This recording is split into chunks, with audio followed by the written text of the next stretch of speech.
Hello friends, welcome to our YouTube channel. In this video I'm gonna tell you about how to get faster internet connection in your Lava smartphone. Before watching this video, if you have not subscribed to our YouTube channel, then subscribe to it and like our video.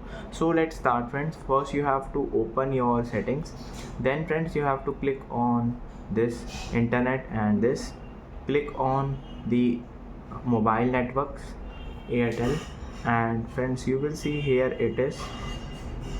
Just you have to do is scroll down and click on access point name, then you have to click on three dot and you have to just tap on reset to default, then click on it, and then friends you have to press back and open your airplane mode for 10 seconds. After that you have to open your Wi-Fi or mobile data. It will be faster than before. I hope you like this video. If you like this video, then subscribe to our YouTube channel for more helpful tips and tricks videos. See you next time.